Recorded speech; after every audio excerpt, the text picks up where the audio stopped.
ठीक है, तो आज के लेक्चर में हम शुरू करने वाले हैं न्यूक्लियर फिजिक्स या फिर न्यूक्लियर। तो देखना, लास्ट चैप्टर में हमने एटम्स के बारे में पढ़ा था। जब हम एटम्स के बारे में पढ़ते हैं ना, तो मोस्टली जो भी वैलेंस इलेक्ट्रॉन होता है या फिर जो भी इलेक्ट्रॉन्स रिवॉल्व होते ऑर्बिट में, हम उसको स्टडी करने की कोशिश करते हैं, उसके प्रॉपर्टी की स्टडी करने की कोशिश करते हैं। ठीक है, अब न्यूक्लियर फिजिक्स में हम क्या करने वाले हैं? We are going to study the nucleus. अगर मैं एटम के स्ट्रक्चर के बारे में यहाँ पे बात करूँ, तो हमें फिर से वो सारी चीज़ें पता है, किस तरह से होता है स्ट्रक्चर ऑफ एटम, बराबर ना।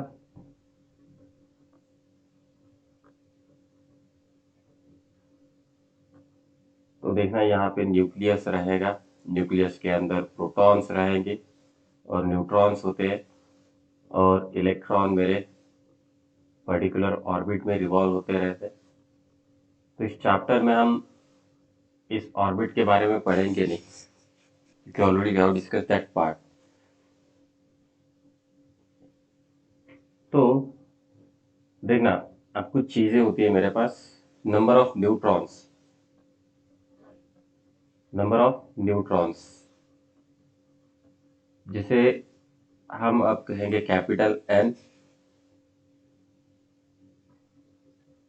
नंबर ऑफ प्रोटॉन्स कितने होते हैं, या फिर नंबर ऑफ प्रोटॉन्स क्या होते हैं? उसका सिंबल होता है जेड, बराबर ना। नंबर ऑफ प्रोटॉन्स का सिंबल होता है जेड। अब मुझे यहाँ पे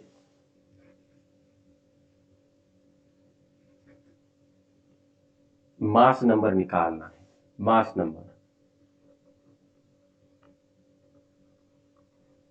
नंबर रहेगा कैपिटल ए, ये आपको पता है ना, ये सारी चीजें। Number of neutrons, number of protons. अगर मैं न्यूट्रॉन और प्रोटॉन को ऐड कर दूं तो मुझे मिल जाता है मास नंबर, बराबर। ओके, तो इसे एटॉमिक मास नंबर भी कहा जाता है, या फिर सिर्फ मास नंबर भी कहा जाता है। So atomic mass number A can be written as number of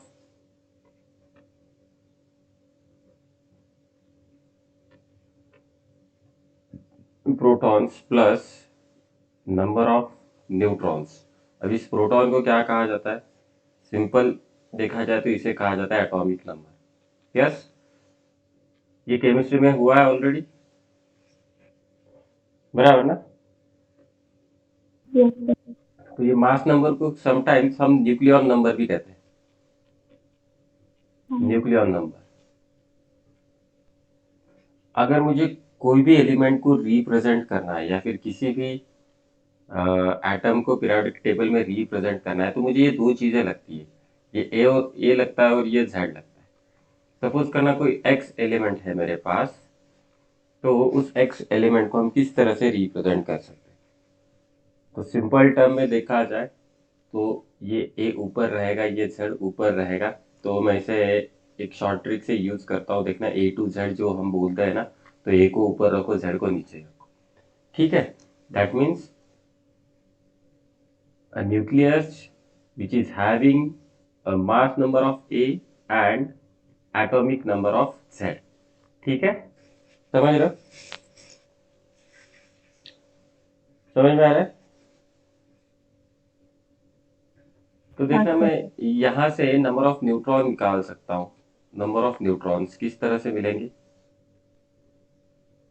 तो capital N is equal to A minus Z, capital N is equal to A minus Z. अब देखना, ये सारी चीजें आप लोगों ने बहुत बार स्टडी की है ना। 11th में किया होगा, 12th में किया होगा, जब आप केमिस्ट्री पढ़ रहे थे। तो यहाँ पे ये जो मैंने ए एक्स जेड इस तरह से कुछ लिखा है, ये जो एक्स होता है ना, this x is nothing but the chemical symbol. Okay, ये सिर्फ एक्स होता है मेरा केमिकल सिंबल। और किसी भी न्यूक्लियस को अगर लिखना हो तो मुझे ये टोटल सिंबल यूज करना पड़ता है। एक्स इज केमिकल सिंबल, और ये अगर मैं टोटल कंसीडर करूँ तो इसे कहा जाता है symbol for the nucleus. Okay, ठीक है। तो नीचे होते मेरे नंबर ऑफ प्रोटॉन्स, और ऊपर होते मेरे number of protons plus neutron.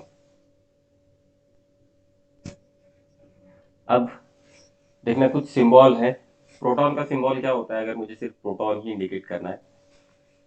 कोई बता सकता है प्रोटॉन को किस तरह से रिप्रेजेंट कर सकते हैं? प्रोटॉन प्रोटॉन को मैं कुछ इस तरह से रिप्रेजेंट कर सकता हूँ। प्रोटॉन, एक प्रोटॉन को रिप्रेजेंट करना है मतलब उसके पास नंबर ऑफ न्यूट्रॉन्स कितने होने चाहिए? 0 होने चाहिए, बराबर ना? समझ रहे हो? मुझे रिप्रेजेंट करना है 1 प्रोटॉन, तो can I represent this way?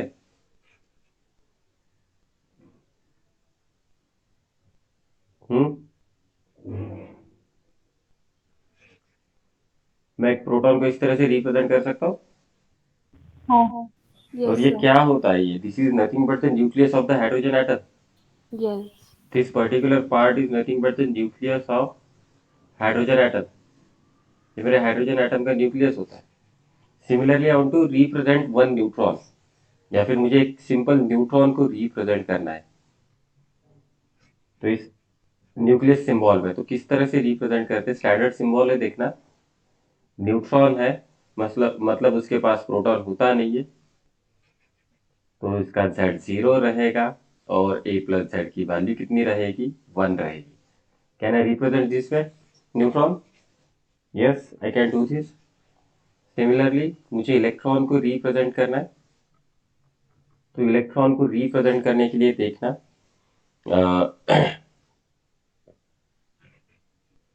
Electron के ऊपर नेगेटिव चार्ज होता है, इसके लिए मैं यहाँ पे लिखूंगा -1, और ये रहेगा ऊपर 0। Okay, so this is the way to represent 1 proton, 1 neutron and 1 electron. चलो, इस साल ये हटा दिया है पूरा, decay, radioactive decay, alpha beta and gamma decay, beta plus beta minus decay, तो ये चीजें मुझे वहां पे लगती थी। ठीक है।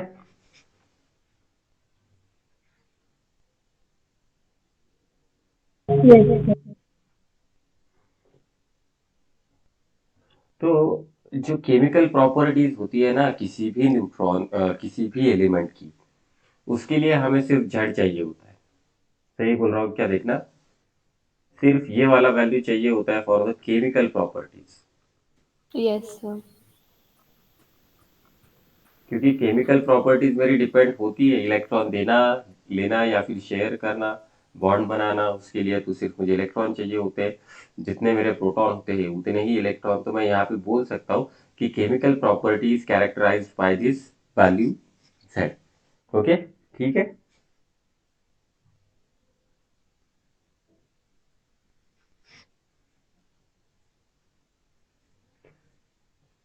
देखना, अगर मैं किसी भी एलिमेंट से, सपोज करना कि कुछ इस तरह से मेरे पास एलिमेंट है, मैं इस एलिमेंट से एक इलेक्ट्रॉन निकाल लेता हूँ।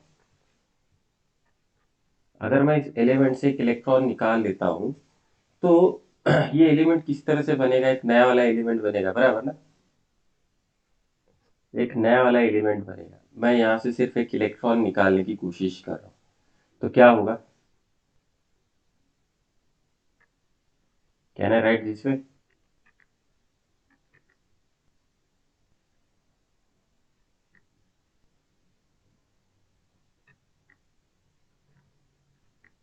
इस तरह से लिख सकता हूँ?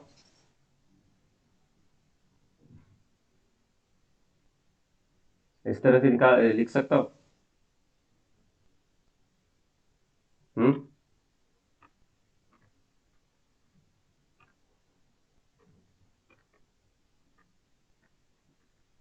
Z+1 प्लस जीरो यस ई सर। -1। तो यहाँ पे देखना, ये जो होता है ना, ये Z कंजर्व होता है या फिर ये A कंजर्व होता है?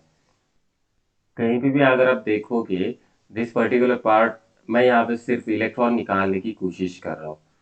तो इस X एलिमेंट का और इस Y एलिमेंट का केमिकल कंपोजिशन, या फिर उसका जो ये होता है फंडामेंटल नेचर होता है, अगर मैं सिर्फ इलेक्ट्रॉन निकालता हूँ तो उसका फंडामेंटल नेचर, या फिर क्या कह सकते हैं हम उसे, मतलब वो स्पीसीज चेंज नहीं होता। अगर मैं इस इलेक्ट्रॉन को यहाँ से निकाल दूँ, तो ये स्पीसीज चेंज नहीं होता। तो सिंपल वाला एग्जांपल देखना, अगर मैं कैल्शियम से 2 इलेक्ट्रॉन निकाल दूं, तो मुझे क्या मिलेगा रे? Calcium plus plus. बराबर ना। अगर मैं कैल्शियम से 2 इलेक्ट्रॉन निकाल दूं तो मुझे क्या मिलेगा, कैल्शियम प्लस प्लस। ठीक है, लेकिन ये जो नया एलिमेंट मिला है वो स्टिल कैल्शियम है, बराबर ना। ये जो नया एलिमेंट मिला है वो स्टिल कैल्शियम है, मतलब यहाँ पे उसकी स्पीसीज चेंज हो गई है क्या, अगर मैं सिर्फ इलेक्ट्रॉन निकालता हूँ तो। If I just remove the electron, वहां पे उसकी कुछ स्पीसीज चेंज होती है क्या, नहीं होता ना। कैल्शियम से मैंने 2 इलेक्ट्रॉन निकाल दिए तो मुझे क्या मिलने वाला है, कैल्शियम प्लस प्लस। ठीक है ना, तो पहले भी कैल्शियम था, अभी भी क्या है, कैल्शियम है ना। तो अगर उसकी स्पीसीज है तो उसकी स्पीसीज चेंज होने वाली है क्या। नहीं। नो ठीक है, सर। तो एक चीज समझ लेना, अगर सिर्फ आप इलेक्ट्रॉन निकाल देते हो, लेकिन आप कोई प्रोटॉन या फिर न्यूट्रॉन निकालने की कोशिश करते हो तो उसका स्पीसीज चेंज होता है, due to which we are having that nuclear reactions. उसी की वजह से मेरे पास न्यूक्लियर रिएक्शंस होते हैं। ओके। सो सर हम वो रिएक्शन में दिखाते हैं कि यूरेनियम 235 फिर उसका यस। किया तो वो चेंज होता है लाइक यस। अब प्लस न्यूक्लियर टू रिएक्शन दो आरबी। तरीके के होते हैं, फ्यूजन और फिशन। यस। फ्यूजन मतलब दो लोग ऐड हो रहे हैं, फ्यूज हो रहे हैं एक साथ। तो दो छोटे न्यूक्लियाई मिलके बड़ा न्यूक्लियाई बनने वाला है फ्यूजन में। फिशन में हम क्या करने वाले हैं, बड़े न्यूक्लियाई को छोटे छोटे न्यूक्लियस में टुकड़े करने वाले। तो ये सिंपल फंडा है वहां पे। ठीक है, समझ में आ रहा है। Yes sir.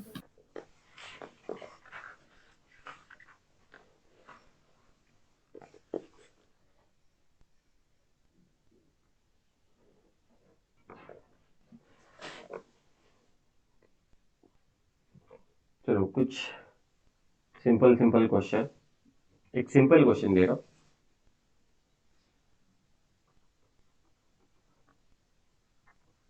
How many electrons, protons and neutrons are there in 12 gram of carbon C612 and in 14 gram of carbon C614। कुछ इस तरह से क्वेश्चन पूछा है, कर सकते हो क्या इसे।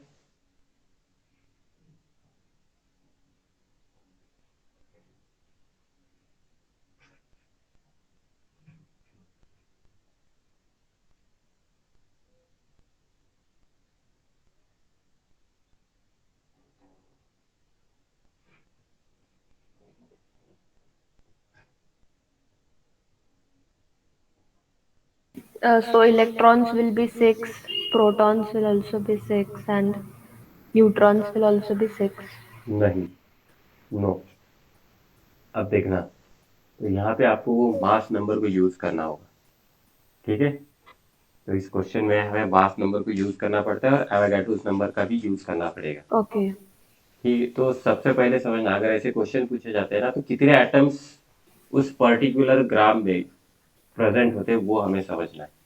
तो वो हमें सब, मोल नंबर निकाल के। हाँ, अब मैं यहाँ पे वो मोल नंबर ये सारी चीजें नहीं यूज करूंगा, क्योंकि फिजिक्स में मोल नंबर ये वो कितने मोल्स होते हैं ये होते हैं उसके बारे में कुछ बताया नहीं है ओके। ज्यादा। तो इसे करने का तरीका क्या है, तो यहाँ पे देखना, अगर ऐसा क्वेश्चन पूछा जाता है तो कितने एटम्स प्रेजेंट है इस कार्बन के इस 12 ग्राम में, ये फाइंड आउट करना है। ठीक है, तो उसके लिए लगेगा मुझे मास नंबर। मास नंबर कितना है रे कार्बन का, कार्बन का है मास नंबर 12। ठीक राइट। है, मुझे वेट कितना दिया गया है या फिर सिंपल मास कितना दिया गया है, मास 12 दिया है ग्राम। 12 ग्राम। तो अगर ये मास नंबर और ये मास गिवन मास सेम होता है तो सिंपल टर्म में बता रहा हूँ, तो यहाँ पे मैं एवोगाड्रोस नंबर यूज कर सकता हूँ। दैट इज एवोगाड्रोस नंबर क्यों, क्योंकि मुझे number of atoms find out करने हैं। तो देखना, number of atoms of carbon C612 present in 12 gram. Present in 12 gram. That must be equal to the Avogadro's number. ठीक है, क्योंकि इसका मास नंबर और ये गिवन मास सेम हो रहा है तो मैं डायरेक्टली यहाँ पे लिख सकता हूँ। तो जो आपका मोल कॉन्सेप्ट है ये वही है लेकिन अलग तरह से। ठीक है ना?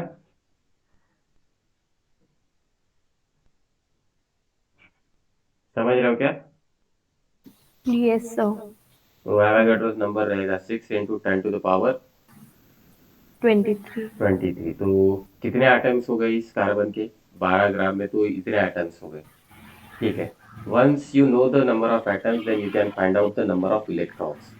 तो सबसे पहला पार्ट रहेगा the number of electrons. Number of electrons कितने हैं बाबा? हर एक एटम में 6 इलेक्ट्रॉन है। मेरे पास कितने इलेक्ट्रॉन है? 6 into 6 into 10 power is 20. So 36 into 10 power. देखना 36 × 10⁻23। ओके। अब जितने इलेक्ट्रॉन होते हैं उतने ही प्रोटॉन होते हैं। The number of protons 36 into 10 power is to 23. Yes, वो भी उतना ही रहेगा 36 × 10⁻23। Once you know the number of electrons and number of protons, ठीक है, then you can find out the number of neutrons. Number of neutrons किस तरह से मिलेंगे? तो देखना नंबर ऑफ न्यूट्रॉन्स रहते हैं A - Z कुछ इस तरह से, लेकिन टोटल एटम्स कितने हैं मेरे पास? 6 × 10⁻23 बराबर। तो मुझे टोटल निकालना है। तो लकीली यहाँ पे देखा जाए तो ये फिर से 6 ही आ जाएगा। Yes.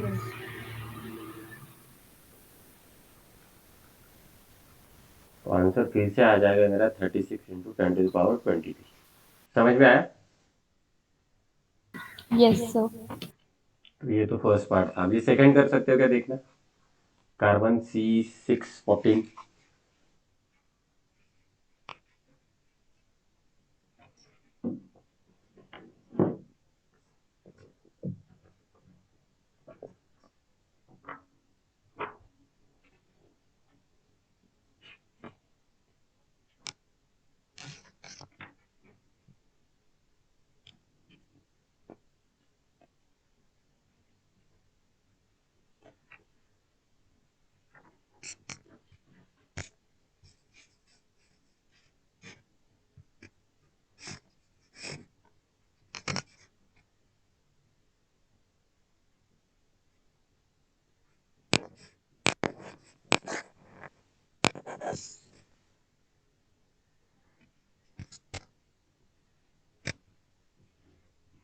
Sir, number of electron 36 into 10 power is to 23.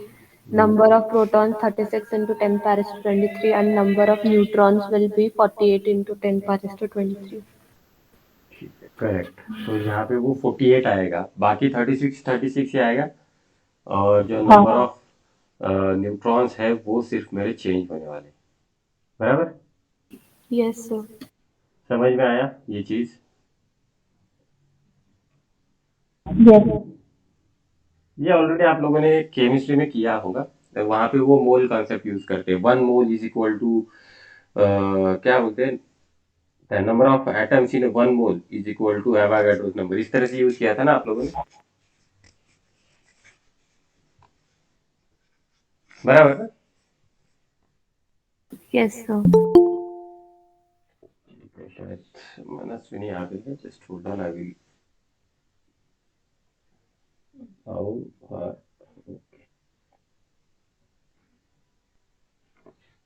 आगे बढ़े। और कुछ लेना है इसके ऊपर क्वेश्चन? ठीक है।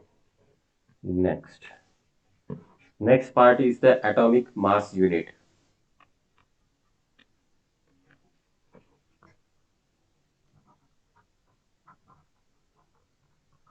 एटॉमिक मास यूनिट तो वो होता है AMU या फिर सिर्फ U। सिंबल है एटॉमिक मास यूनिट। अब देखना, अगर मैं किसी भी एटम का मास किस तरह से होता है, mass of electron, mass of neutron and mass of proton, इन तीनों का मिला के बनेगा, बराबर ना? ठीक है ना? टोटल एटम का मास अगर मुझे निकालना है, एटम का मास देखना अब ये, क्योंकि आगे जाके मास डिफेक्ट में हम यूज करेंगे इसे। Mass of an atom that is equal to mass of electron plus mass of neutron plus mass of proton. ले सकता हूँ क्या इस तरह से कुछ? सर पर मास ऑफ इलेक्ट्रॉन तो नेग्लिजिबल होता है ना। वो अलग चीज है, वो अलग चीज है, लेकिन है तो सही वहां पे, हाँ, है। सिंपल सिंपल टर्म में। तो मुझे कुछ चीजें बतानी है यहाँ पे, तो कंसिडर करना कि फिर से C612 कार्बन है। अभी मुझे टोटल मास निकालना है इस कार्बन का, तो कितने इलेक्ट्रॉन है, एक ही एटम कंसिडर कर रहा हूँ, तो इसके पास 6 इलेक्ट्रॉन है, और एक इलेक्ट्रॉन का मास कितना होता है, 9.31 इंटू 10⁻⁻31, बराबर ना? Plus Yes, sir. Mass of neutron, अगर देखा जाए तो मास ऑफ न्यूट्रॉन और मास ऑफ प्रोटॉन सेम ही होता है, तो मैं इसे डायरेक्टली 2 टाइम्स लिख देता हूँ, 2 टाइम्स इंटू 6, 1.6 इंटू 10⁻⁻27 kg। अगर आप इसे सॉल्व करोगे तो कितना मिलेगा रे? Just hold on, I will solve this. ये 19.2, ये आगे वाला टर्म होगा, that will B 10⁻⁻27 kg plus 9.31 into 10 तो ये रहेगा 55.86 इंटू 10⁻⁻31। एक काम कर लेता हूँ, पावर सेम करने की कोशिश करता हूँ। तो मतलब ये 4, 2, 3, 4, तो चलो हम कुछ इस तरह से इसे लेते हैं, 10⁻⁻31। अगर मैं इसे ऐड कर दूँ तो इसमें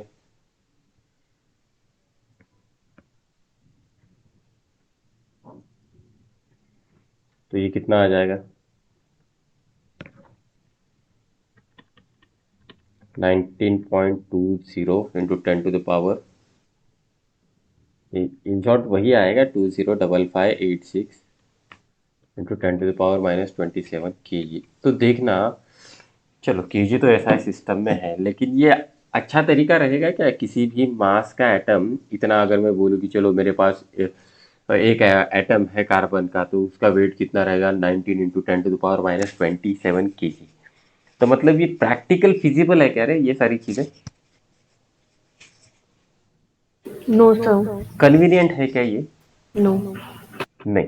तो देखना, instead of utilizing the KG और एनी अदर यूनिट, तो हम यहाँ पे इसे कन्वीनियंट करने के लिए एक नया यूनिट यूज करने वाले हैं, जिसे कहा जाता है एटॉमिक मास यूनिट।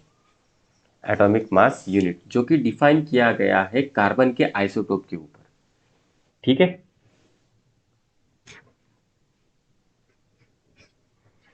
तो जो भी होता है ना, atomic mass of an any atom is measured relative to the mass of an atom of the neutral carbon isotope।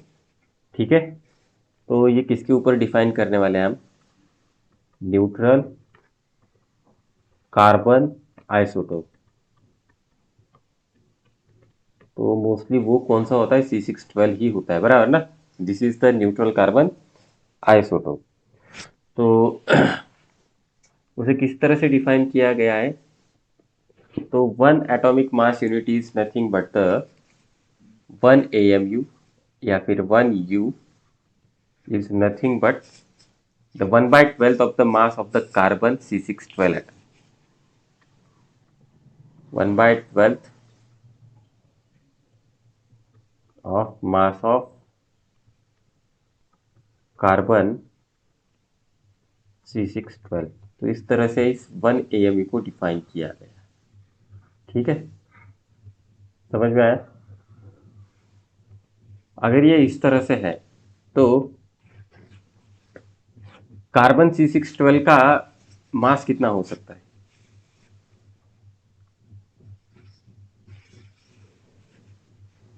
एक कार्बन C612 का मास।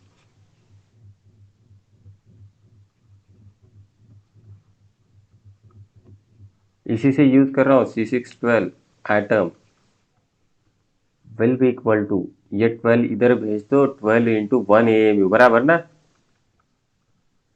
तो ये कितना हो जाएगा 12 AMU। समझ में आ रहा है?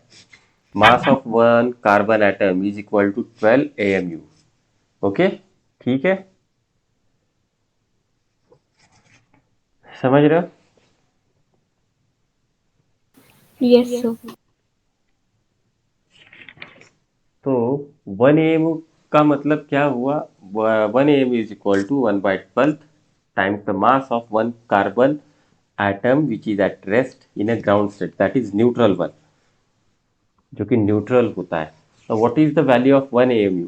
तो आप लोगों को अब ये वैल्यू याद रखनी पड़ेगी, 1 AMU की वैल्यू। एग्जाम में दे सकते हैं या फिर नहीं दे सकते, कुछ बोल नहीं सकता। So it is better to remember this. तो 1 AMU का मतलब कितना हुआ? केजी में अगर कैलकुलेट करो, 1 AMU अगर आप केजी में कैलकुलेट करते हो तो आप लोगों को मिल जाएगा 1.6603। 1.6603 इंटू 10⁻⁻⁻27 kg। तो ये 1 AMU रहेगा। ठीक है, अगर मैं इसी तरह से यूज करता हूँ तो मैं मास of electron, mass of proton यहाँ पे निकाल सकता हूँ एटॉमिक मास यूनिट में। ठीक है, तो देखना यहाँ पे इलेक्ट्रॉन, प्रोटॉन, सिमिलरली न्यूट्रॉन। तो इन तीनों का मैं मास यहाँ पे AMU में लिख सकता हूँ। तो इलेक्ट्रॉन का मास रहेगा 0.00054, बहुत कम होता है वो, 0.00054 AMU mass of an one electron, अगर मैं एटॉमिक मास यूनिट में ले। ठीक है, प्रोटॉन का मुझे मिलेगा 1.00726 और न्यूट्रॉन का मुझे मिलेगा 1.008665। ठीक है, समझ रहा?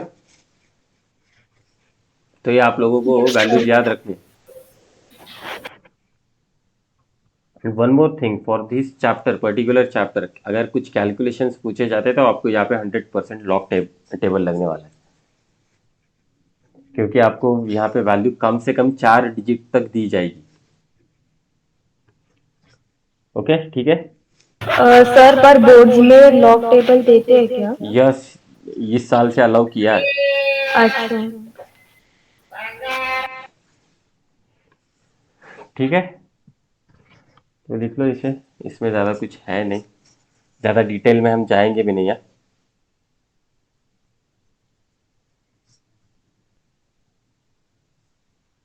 सर पर प्रीलिम्स के टाइम पे देंगे क्या लॉग टेबल? देंगे नहीं, खुद का लेके आना पड़ेगा। स्कूल वाले कहाँ पे देंगे, स्कूल वाले कुछ देते नहीं। में अलाउड नहीं है मैम, बोली थी हमने हाँ, एग्जाम पे। केमिस्ट्री के मैम, सर केमिस्ट्री में तो कितना लॉग टेबल लगता है, पूरा फॉर्मूला में ही लॉग है, फिर भी नहीं देते। अरे आपने सैंपल क्वेश्चन पेपर देखा है क्या? हाँ सर। उसमें इंस्ट्रक्शंस है ना। हाँ उधर है। Log table where is required. Hmm, हाँ सर, मनस्विनी के कॉलेज में भी देते हैं लॉग टेबल। हाँ तो अलाउ किया है ना। यस। अभी तो बोलो, अगर अलाउ किया है तो देना तो पड़ेगा। सर पर मतलब क्लास प्रीलिम में नहीं दिया तो हमें प्रैक्टिस कैसा होगा ना यूज करने का? तो बोलो ना आप, वो स्कूल में बोलना पड़ेगा आप लोगों को कि नाउ दिस ईयर इट हाँ इज। सर, मंडे को बोलते हैं अभी। हाँ, वही तो, जब तक बोलोगे नहीं तब तक वो कुछ देंगे नहीं। हाँ, एक एक ही प्रिंट आउट निकाला तो भी चलेगा ना, वो रोटेट कर सकते हैं क्लास में। क्या पता वो कुछ देंगे या नहीं।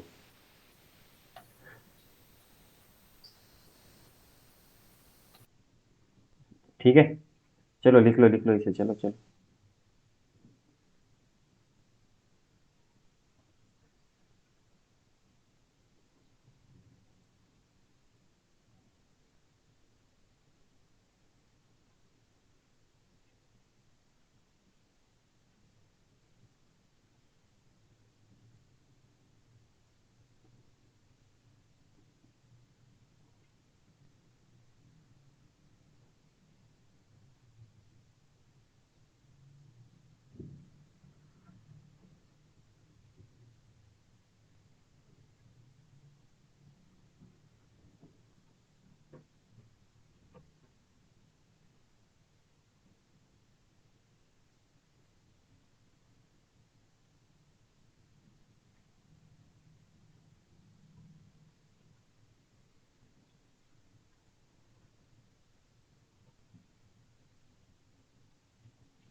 Yes, sir, done.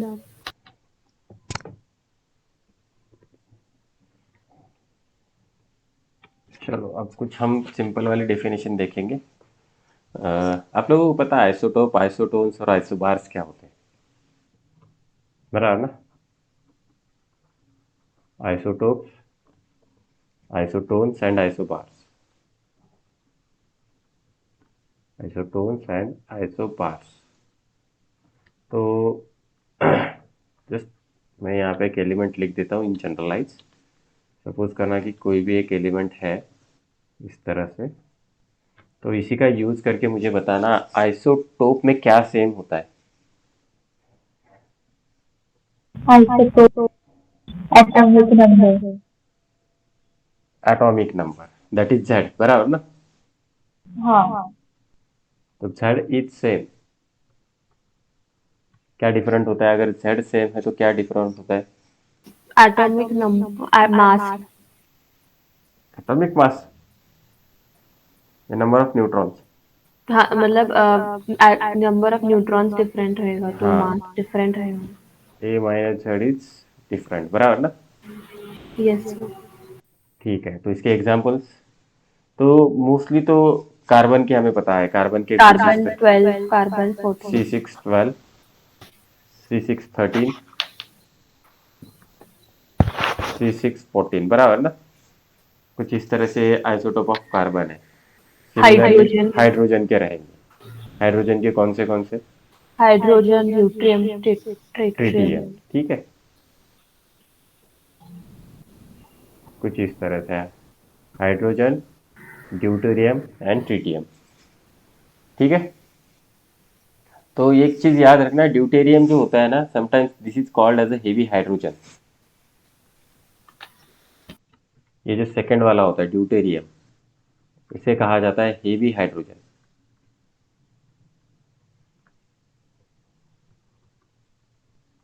और अगर मैं इसको कंबाइन करता हूँ ऑक्सीजन के साथ तो मुझे वो देगा heavy water. Okay, heavy water हम न्यूक्लियर रिएक्शंस में यूज करते हैं for cooling purpose. Always remember, heavy water होता है मेरा, कुछ इस तरह से लिखा जाता है उसे D2O। Heavy water is nothing but the D2O। That means अगर हेवी हाइड्रोजन कंबाइन होता है ऑक्सीजन के साथ तो मुझे हेवी वाटर मिलता है, that is nothing but the D2। Okay, समझ रहे हो? अगर इन तीनों में से देखा जाए तो ये जो ट्रिटियम होता है ना, तो ये सबसे ज्यादा अनस्टेबल होता है compare to the other two. Compare to the other two, the third one is more unstable. ठीक, ओके, नेक्स्ट। सर, तो जो सन के फ्यूजन रिएक्शन में जो हाइड्रोजन इन्वॉल्व रहता है वो ट्रिटियम रहता है क्या? वो बाद में देखेंगे हम, फ्यूजन हो रहा है वो। फ्यूजन होने के लिए मुझे बहुत बड़ा टेम्परेचर चाहिए। Yes. Fusion is not a simple procedure. अगर फ्यूजन हम कर सकते थे ना तो हम यहाँ पे खुद का सन बना सकते थे, अगर कंट्रोल्ड फ्यूजन कर सकते। वो अपना न्यूक्लियर बॉम्ब होता है ना, यस। वो किस प्रिंसिपल पे है? तो फ्यूजन पे है। हम्म। तो एक हाई टेम्परेचर क्रिएट किया जाता है, उसके बाद बहुत सारी चीज़ें कंबाइन होती है, फिर बहुत ज़्यादा हीट रिलीज होती है, कुछ इस तरह से। वो देखेंगे हम, सन का हम आगे देखेंगे न्यूक्लियर रिएक्शंस में। ओके, ठीक है। तो नेक्स्ट आइसोटोन्स। आइसोटोन में क्या सेम होता है रे? Number of neutrons. तो यहाँ पे क्या सेम रहेगा? N. N is same. Different क्या होता है?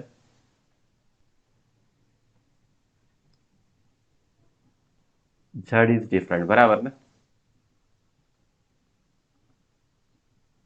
एन मतलब A minus Z in simple form. N मतलब A minus Z is same. Z मेरा अलग होता है, बराबर बोल रहा हूँ क्या?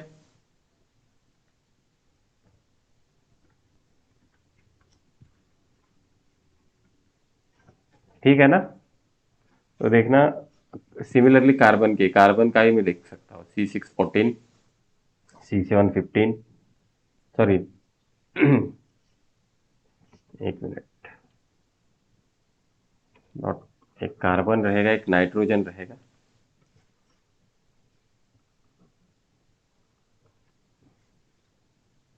या फिर मैं कार्बन को इस तरह से लिख सकता हूँ, C816, या फिर फ्लोरीन। हाँ, ठीक है।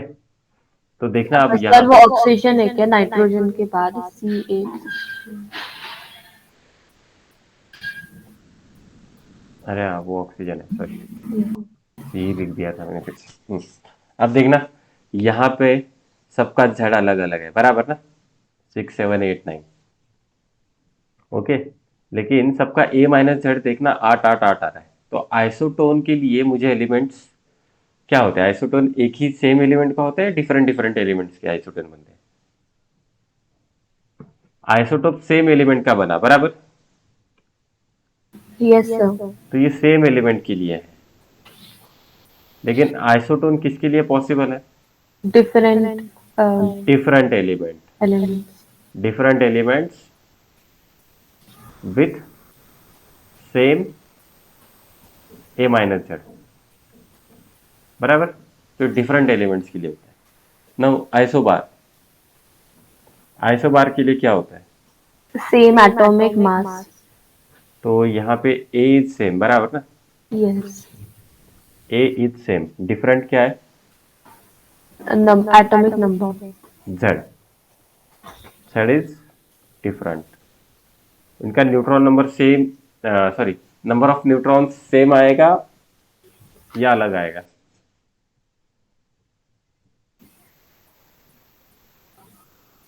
क्या हो सकता है इसमें? सर डिफरेंट हो सकता है, मतलब उनका सम हो सकता है, यस, हो सकता है। सेम आना चाहिए। सेम भी होना हो सकता है, या फिर डिफरेंट भी हो डिफरेंट सकता भी हो है। सकता है। तो पॉसिबिलिटी है।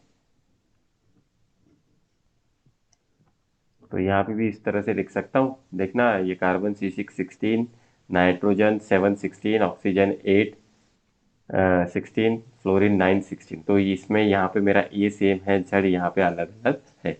मतलब यहाँ पे भी मुझे क्या चाहिए? डिफरेंट एलिमेंट चाहिए, बराबर ना। Different yes. Elements with same A, different element with same A. तो चलो ये लिख लो, उतार लो, चलो।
Yes, sir, done.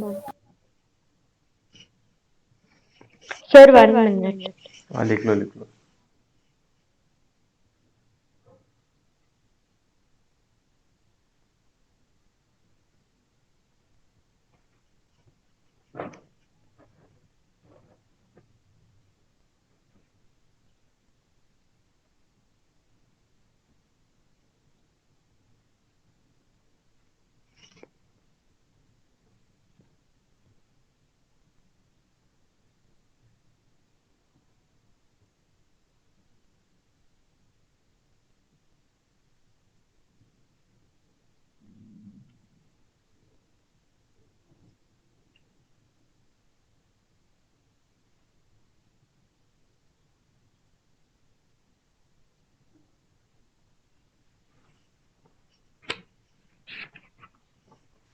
Yes, sir, done.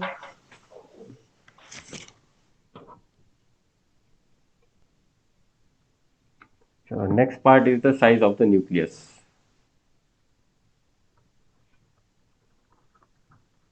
Size of nucleus. अब देखना, हमने लास्ट चैप्टर में देखा था रुदरफोर्ड्स अल्फा पार्टिकल स्कैटरिंग एक्सपेरिमेंट, बराबर ना, जहाँ पे हमने एक टर्म ऑब्टेन की थी, डिस्टेंस ऑफ क्लोजेस्ट अप्रोच। याद है आप लोगों को? किया था ना हमने डिस्टेंस ऑफ क्लोजेस्ट अप्रोच, और हमने वहाँ पे वो डिस्टेंस देखा था फर्मी में था, ठीक है? याद है या नहीं? Yes, sir. तो उसी का यूज किया गया फिर से, but instead of utilizing the alpha particles, the experiment is perform by using the fast moving electrons. Okay, और सिर्फ गोल्ड फॉइल का ही यूज नहीं किया गया, अलग अलग एलिमेंट्स का वहाँ पे यूज किया गया। इन सारी चीज़ों का प्रैक्टिकल किया गया, और वहाँ से कंक्लूजन निकाला गया, एक एक्यूरेट कंक्लूजन है। वो क्या कंक्लूजन है? किसी भी न्यूक्लियस का अगर मास नंबर ए है तो उसकी रेडियस कुछ इस तरह से होती है। Radius of nucleus is equal to R naught into A to the power 1/3। अब यहाँ पे आर नॉट क्या होता है? तो आर नॉट की वैल्यू दी गई है 1.2 fermi femtometre. Okay, R nought की वैल्यू होती है 1.2 femtometre, which is equal to 1.2 into 10 to the power - 15 metre. समझ में आ रहा है? तो आप लोगों को ये वाला एक्सप्रेशन याद रखना है। अब इसके बारे में प्रूफ तो दिया नहीं है, ओके। सर, क्यूब रूट ए भी लिख सकते हैं डायरेक्टली। हाँ, वो भी हो जाएगा। लेकिन हम ऐसा लिखते नहीं, हम स्क्वायर रूट लिखते हैं ना इस तरह से। हम ये सिर्फ मैथ में ऐसा लिखते हैं, Okay. फिजिक्स में तो हमने कभी लिखा नहीं, हम पावर में ही लिखते हैं, बराबर ना? हाँ। ठीक है, तो ये एक चीज़ है। अब देखना, इसी चीज़ का यूज करके मैं I can find out the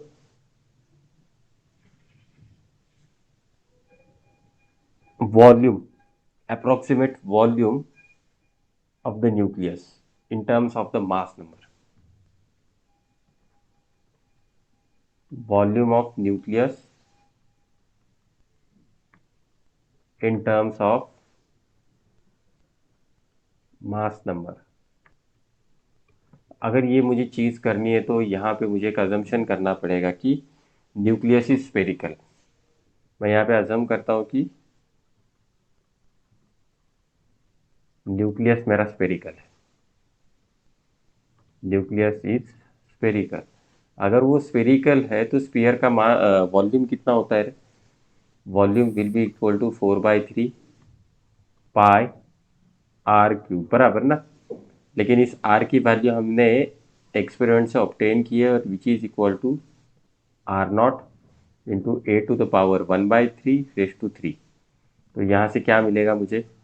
यहाँ से मिलेगा 4/3 pi R naught cube into ए। समझ में आ रहा है?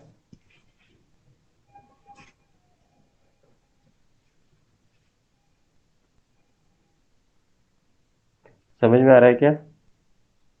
Yes, sir.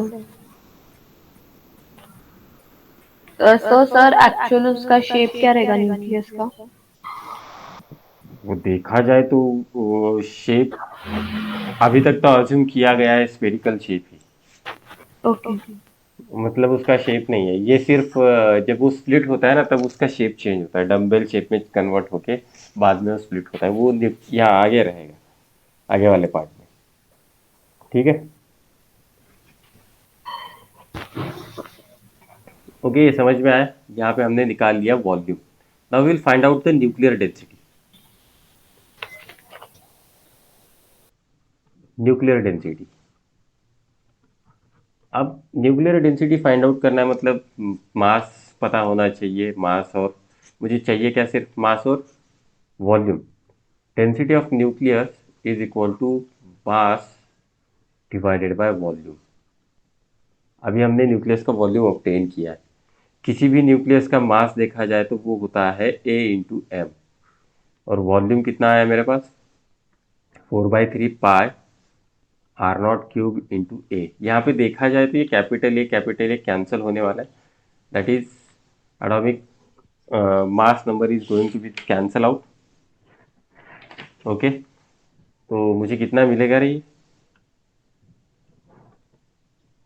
तो मुझे ये मिलेगा 3m divided by 4 pi R naught cube. So this is the expression for the density of nucleus. समझ में आ रहा है ना? तो देखना यहाँ पे अगर आप देखोगे तो ये जो डेंसिटी ऑफ न्यूक्लियस है ना, ये डिपेंड किसके ऊपर कर रही है, इस m के ऊपर, इस और आर नॉट के ऊपर। ये आर नॉट तो कांस्टेंट है और ये m भी कांस्टेंट रहेगा, बराबर ना। और ये m क्या है, m is nothing but the mass of proton, as we have assume that mass of proton is approximately equal to that mass of neutron. तो यहाँ पे m क्या रहेगा, मास ऑफ प्रोटॉन। तो मास ऑफ प्रोटॉन भी तो सेम होता है, अगर मैं एक प्रोटॉन ले लूँ तो मास ऑफ प्रोटॉन भी तो सेम होता है, आर नॉट तो कांस्टेंट है। तो यहाँ से हम एक सिंपल चीज कंक्लूड कर सकते हैं, nuclear density is having the same value for a different nuclei. Can I say this? और या फिर मैं बोल सकता हूँ all the nuclei is having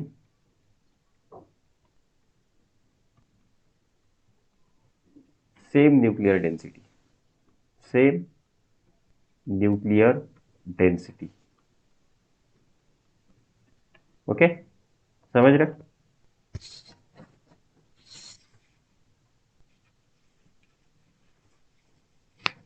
समझ में आ रहा है? Yes sir. तो यहाँ पे m क्या रहेगा रे, यहाँ पे ऑलवेज एक चीज याद रखना है, m is nothing but the mass of proton. हम इसे क्या कंसिडर कर रहे हैं, मास ऑफ प्रोटॉन। ओके, ठीक है। तो देख लो, ये कुछ स्टेटमेंट है आपको बुक में मिलेंगे अलग अलग पैराग्राफ में, जस्ट राइट इट डाउन।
हो गया?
हो गया क्या?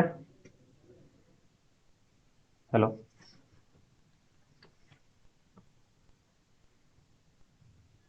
अरे लिख लिया? Yes, sir. अरे बोलो कुछ खत्म होने के बाद। तो चलो, ये तो हुआ size of nucleus, simple simple सी चीज़ें। अब देखना, कुछ इस तरह से क्वेश्चन है। मेरे पास एक न्यूक्लियस है, just obtain the values now. एक न्यूक्लियस है जिसका एटॉमिक वेट दिया गया है एएमयू में, विच इज इक्वल टू 55.85।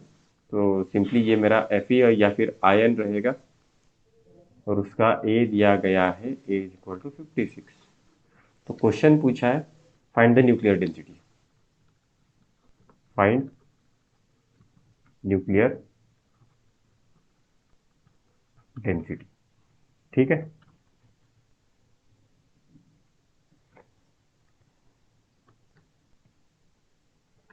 तो देखना, डेंसिटी निकालने के लिए आप लोगों को मास चाहिए होगा। तो मास मैं यहाँ से निकाल सकता हूँ। मास कितना मिलेगा, केजी में निकालना है, तो that will be equal to 55.85 into 1.6 into 10⁻⁻27 kg। अब देखो इसका कैलकुलेशन किस तरह से करोगे। अब लगेगा ना लॉग टेबल?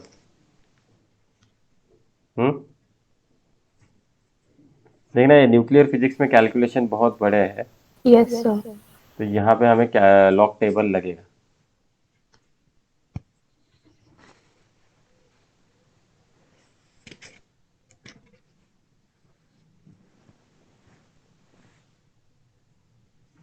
तो कितना आएगा रे? 1 AM की वैल्यू कितनी लिखी थी है मैंने? 1.6 कहाँ पे गया? 1.66 इंटू 10⁻⁻27।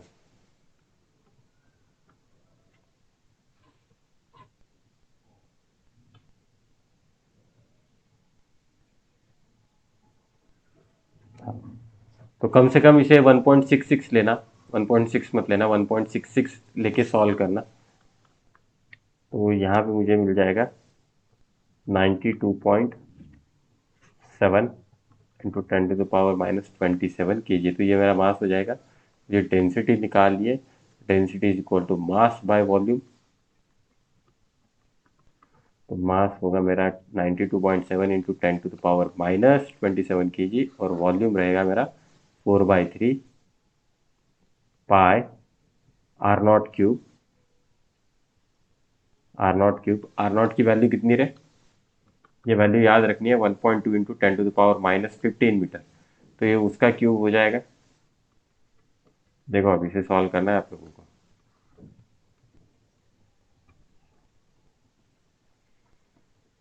या 1.2 इंटू 10⁻⁻15। क्यूब।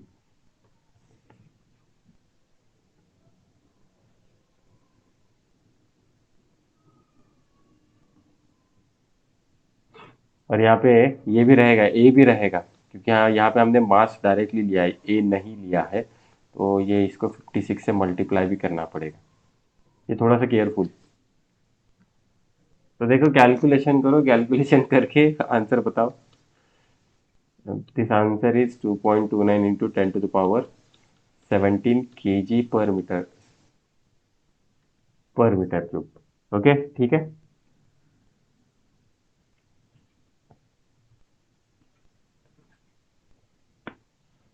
तो just think over this density. पानी की डेंसिटी कितनी होती है रे?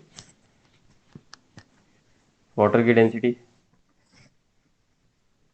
10 to the power 3 kg per meter cube, बराबर ना? Yes, sir. 1000 तो kg per देखना meter. ये डेंसिटी कितनी बड़ी है।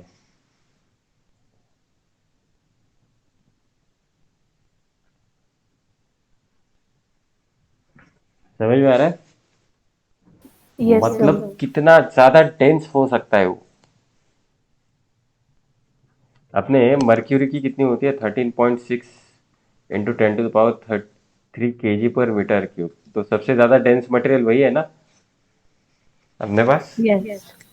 तो देखना ये कहाँ पे है और ये कहाँ पे है। तो कि न्यूक्लियस की डेंसिटी अगर मैं निकालने की कोशिश कर रहा हूँ तो मुझे मिल रहा है 10 to the power 70। तो ये बहुत ज्यादा गाढ़ा होता है, डेंस होता है। ओके, ठीक है।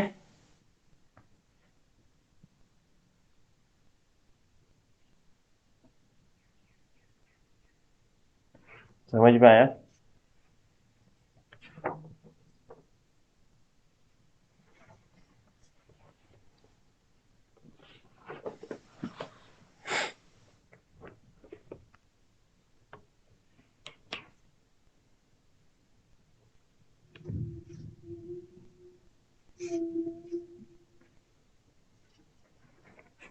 Yes, sir. Done. Next part, मास एनर्जी इक्विवेलेंस। मास एनर्जी इक्विवेलेंस। तो अब देखना, अब ये क्या है आप लोगों को पता है? आइंस्टाइन का ये फेमस इक्वेशन है, E is equal to mc², बराबर ना? This is nothing but the mass energy equivalence.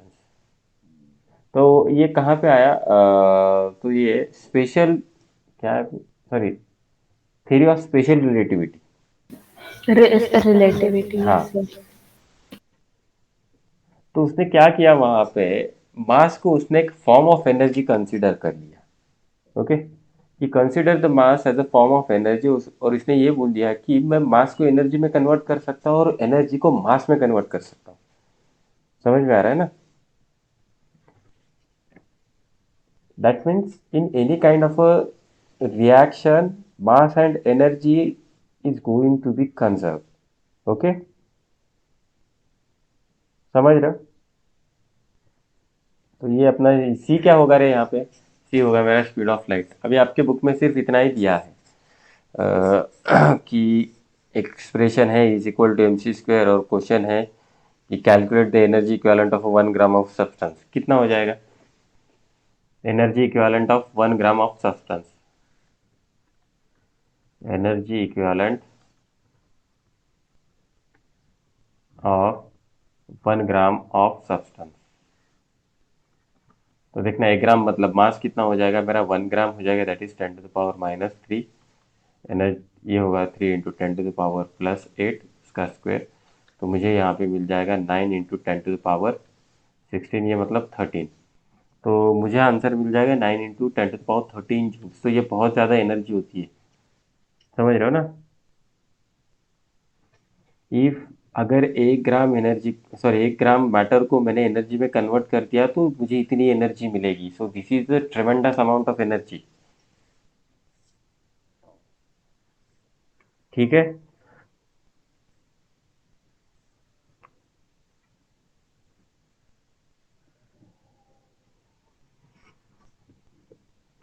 समझ में आया?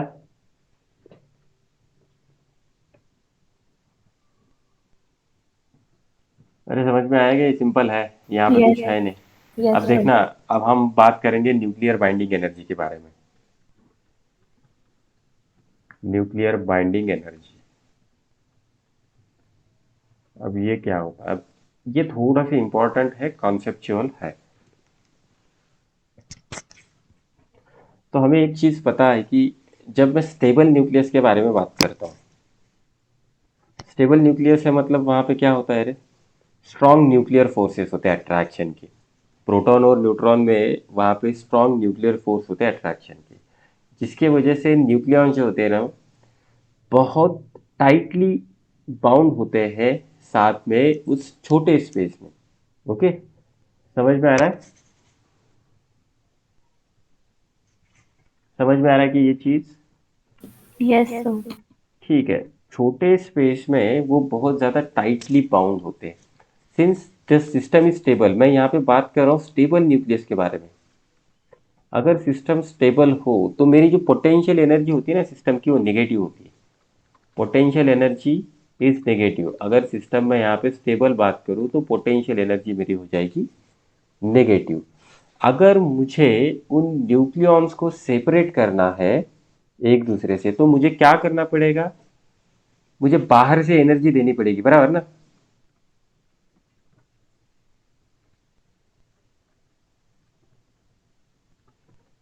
अगर मुझे उस न्यूक्लियॉन्स को सेपरेट करना है तो मुझे क्या करना पड़ेगा? I need to provide energy from outside. मुझे क्या करना पड़ेगा? यहाँ पे एनर्जी बाहर से भेजना पड़ेगा, जिसके वजह से उन दोनों के बीच में जो भी अट्रैक्शन था उसको हम ब्रेक कर सके, या फिर उस न्यूक्लियस को ब्रेक कर सके। मतलब क्या हुआ? जितना ज़्यादा stable nucleus, okay, more stable nucleus, इसका मतलब क्या होगा रे? मोर एनर्जी रिक्वायर्ड, बराबर ना? बाहर से मुझे क्या होना चाहिए? मोर एनर्जी चाहिए होगी to break the nucleus. Okay, ठीक है। और इसी एनर्जी को कहा जाता है binding energy of the nucleus. Okay, this particular energy is called as a binding energy, या फिर जो हम बाहर से एनर्जी देने वाले हैं उसे ही कहा जाता है बाइंडिंग एनर्जी ऑफ न्यूक्लियस। समझ में आया बाइंडिंग एनर्जी का कॉन्सेप्ट? Yes, sir. तो देखना, अगर मैं इसे पिक्टोरियल रिप्रेजेंट करने की कोशिश करूँ तो कुछ इस तरह से हो जाएगा। मैं यहाँ पे बात कर रहा हूँ अलग अलग, कि मेरे प्रोटॉन, न्यूट्रॉन, ये मेरे इलेक्ट्रॉन कुछ इस तरह से होंगे। सपोज करना ये मेरे प्रोटॉन्स है। ओके, मुझे, ये मेरा न्यूक्लियस है, मुझे इसको ब्रेक करना है तो मुझे क्या करना पड़ेगा? I need to give the energy. Okay, जैसे मैं इसको एनर्जी देता हूँ तो ये स्प्लिट हो जाएगा। तो अलग अलग पार्ट में यहाँ पे एक अलग प्रोटॉन बनेगा, यहाँ पे न्यूट्रॉन, यहाँ पे फिर से प्रोटॉन, यहाँ पे न्यूट्रॉन, यहाँ से फिर से प्रोटॉन, बराबर ना? तो ये कुछ इस तरह से सेपरेट हो जाएगा। समझ में आ रहा है? ये मेरा न्यूक्लियस है, मैंने इसको एनर्जी दी है, एनर्जी देने की वजह से ये क्या हुआ? ये न्यूक्लियॉन्स मिले हैं मुझे। ठीक है। अब यहाँ पे एक चीज होती है, अगर मैं इनिशियली इनका मास कर लूँ, इस न्यूक्लियस का मास कर लूँ, कंसिडर कर लूँ, तो इसका मास छोटा होता है। तो दिस इज स्मॉलर मास। और ये जो सेपरेटली न्यूक्लियॉन्स मुझे मिले उनका मास ज्यादा होता है, greater mass. So these are having the greater mass. That is, mass of each element atom is less than sum of masses of its constituent particle. तो ये वाला स्टेटमेंट हमें याद रखना है। Mass of each element atom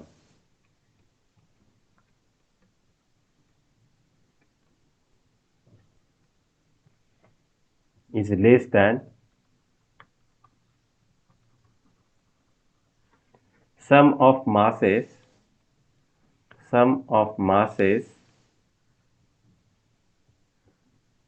of its constituent particles.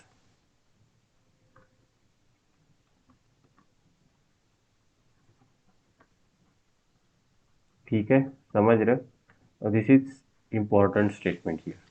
तो इसका मतलब क्या हुआ?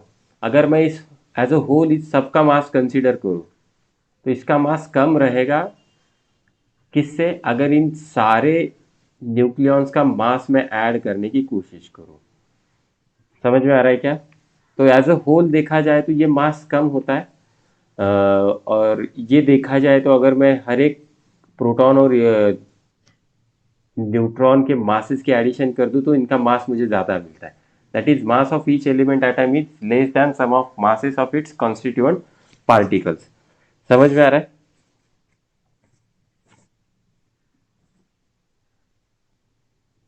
ये चीज़ समझ में आई क्या? Yes, sir.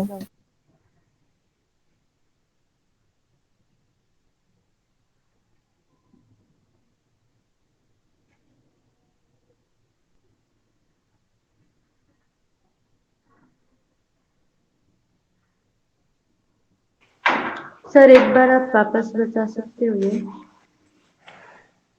तो ओके ठीक है। अ, ये जो है ये क्या है, अपना न्यूक्लियस है, बराबर। This is nucleus. As a whole मुझे न्यूक्लियस का मास किस तरह से मिलेगा, mass of proton plus mass of neutron, बराबर ना। ये सबका मिला के एक न्यूक्लियस का मास इस न्यूक्लियस का मास हो जाएगा। That is mass of each element atom, मतलब किसी भी एटम का, एटम में क्या होते हैं, मेरे पास न्यूक्लियस होता है, बराबर ना। Mass of each element atom is less than sum of masses of its Yes. Constituent particles. Atom में कौन से पार्टिकल्स होते हैं, तो देखना यहाँ पे एक चीज, एटम का मास देखा जाए तो कॉन्सेंट्रेटेड होता है न्यूक्लियस के अंदर, बराबर। Yes, sir. ठीक है, न्यूक्लियस के अंदर कॉन्सेंट्रेटेड होता है। लेकिन उनका क्या कहना है यहाँ पे, उस न्यूक्लियस का मास जो होगा ना, that mass will be less than the mass और sum of the masses of its constituent particle. मतलब इस न्यूक्लियस का टोटल मास कम रहेगा इन अगर मैं इस अलग अलग प्रोटॉन और अलग अलग न्यूट्रॉन के मासेस की एडिशन कर दूं। समझ रहे हो ना? समझ में आ रहा है Yes, क्या ये sir. चीज? तो ये स्टेटमेंट यहाँ पे Yes. इंपॉर्टेंट होता है।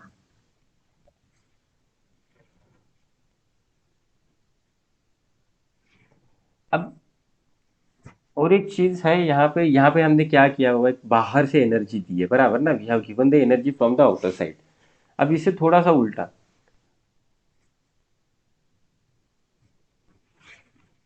देखना, अगर मुझे एक ये बनाना है, एलिमेंट बनाना है, न्यूक्लियर रिएक्शन लिखनी है, just I want to form the element,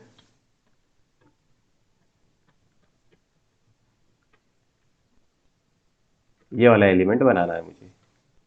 इस तरह से अगर मुझे ये एलिमेंट बनाना है तो क्या करना पड़ेगा रे, we need to fuse the Z protons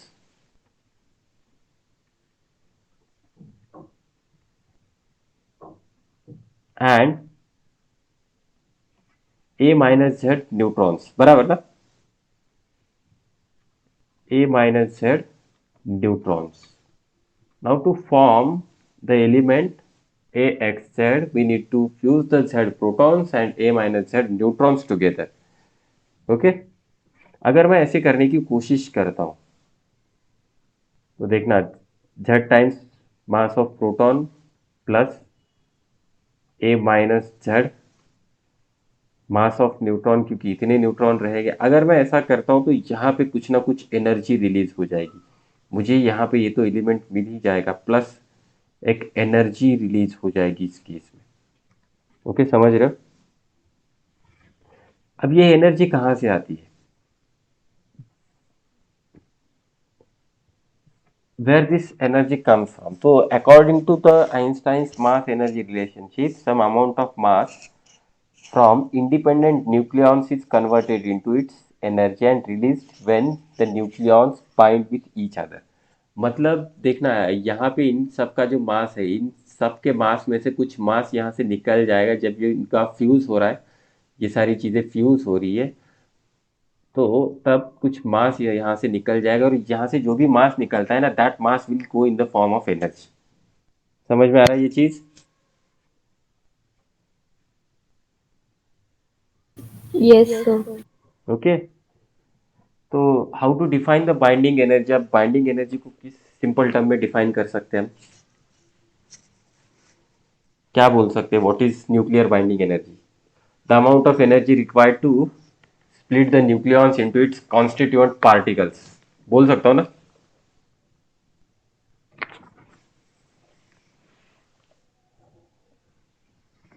बोल सकता हूँ ना इस तरह से?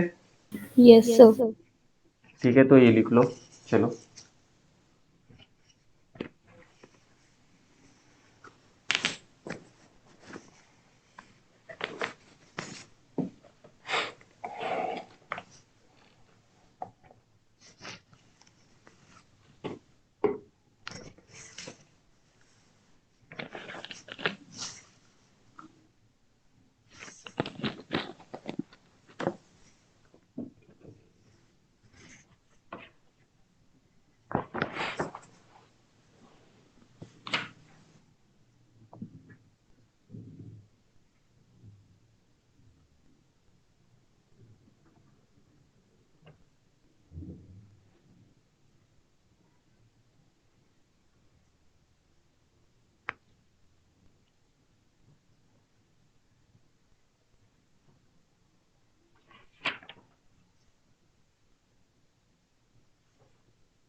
Sir, done.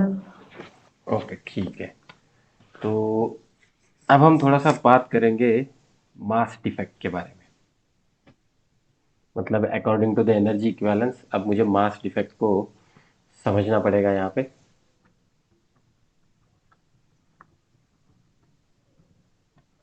What is mass defect? Mass defect क्या होगा मेरा? That is mass of protons plus mass of neutrons minus mass of nucleus.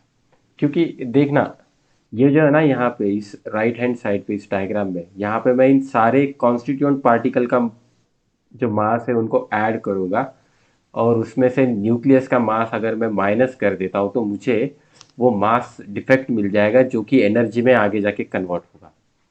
समझ में आ रहा है क्या? समझ में आ रहा है क्या ये चीज़?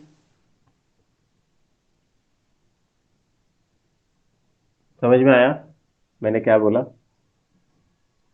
ये स्टेटमेंट, अरे बोलो, ये थोड़ा सा कंफ्यूज करेगा आगे जाके, रटने वाली चीज़ नहीं है। कभी भी देखना, तो अगर मैं नया एलिमेंट बनाना चाहता हूँ या फिर फ्यूजन प्रोसेस होती है, तो वहाँ पे बहुत ज़्यादा एनर्जी रिलीज होती है। वो एनर्जी क्यों रिलीज होती है? तो क्यों कुछ मास मेरा एनर्जी में कन्वर्ट होता है, और वही मास को कहा जाता है मास इफेक्ट। और उसका सिंपल डेफिनेशन क्या हो जाएगा? The difference between sum of masses of the nucleons, the difference between the sum of masses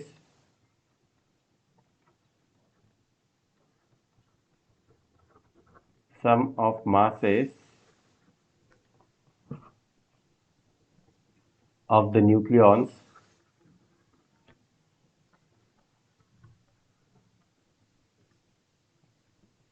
constituting a nucleus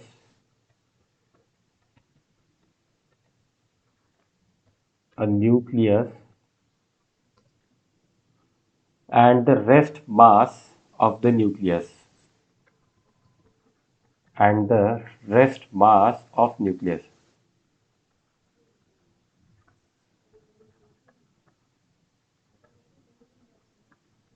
is called mass defect। Okay, ठीक है, समझ में आ रहा है ये डेफिनेशन? तो मास डिफेक्ट को रिप्रेजेंट किया जाता है डेल्टा एम से, and which is equal to mass of proton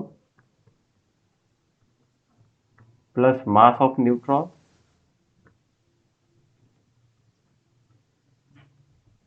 minus mass of nucleus, minus mass of nucleus, कुछ इस तरह से मास डिफेक्ट होता है मेरे पास।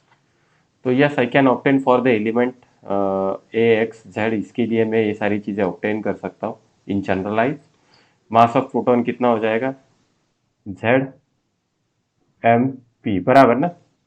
This is going to be the mass of proton, plus mass of neutron कितना हो जाएगा, A minus Z mass of neutron. ठीक है, और मैं यहाँ पे अज्यूम कर रहा हूँ कि रेस्ट मास या फिर मास ऑफ न्यूक्लियस जो होगा, मैं उसे अज्यूम कर रहा हूँ कि मास ऑफ न्यूक्लियस। तो इस तरह से मुझे मास डिफेक्ट मिल जाएगा। समझ में आ रहा है?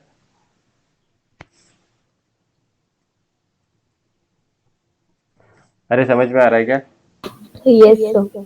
तो एक सिंपल फंडा मैं बता देता हूँ। आइंस्टाइन ने क्या बताया, आइंस्टाइन ने एक चीज बोल दी हमें, एनर्जी को मैं मास में कन्वर्ट कर सकता हूँ या फिर मैं मास को एनर्जी में कन्वर्ट कर सकता हूँ। ठीक है, तो this is called as a mass energy equivalence. ये कंजर्व होते हैं इस तरह से, उसने बोला। ये कहाँ पे बोला था, स्पेशल थ्योरी ऑफ रिलेटिविटी में उसने ये चीज कह दी। तो जब न्यूक्लियर रिएक्शन होता है, और न्यूक्लियर रिएक्शन कौन सा, फ्यूजन वाला, जहां पे मेरा नया एलिमेंट बनता है, जहां पे मेरा नया एलिमेंट बनता है, तो उस केस में क्या हुआ, जब वो फ्यूज होता है ना, तो जो चीजें यहाँ पे फ्यूज हो रही है, तो देखना यहाँ पे न्यूट्रॉन और प्रोटॉन फ्यूज होकर न्यूक्लियस बनने वाला है। ठीक है, जब ये दो चीजें फ्यूज होती है ना, तो इसमें से कुछ मास जो है वो कन्वर्ट हो जाता है एनर्जी में, और उसी मास को कहा जाता है मास डिफेक्ट। समझ में आ रहा है? समझ में आ रहा है क्या?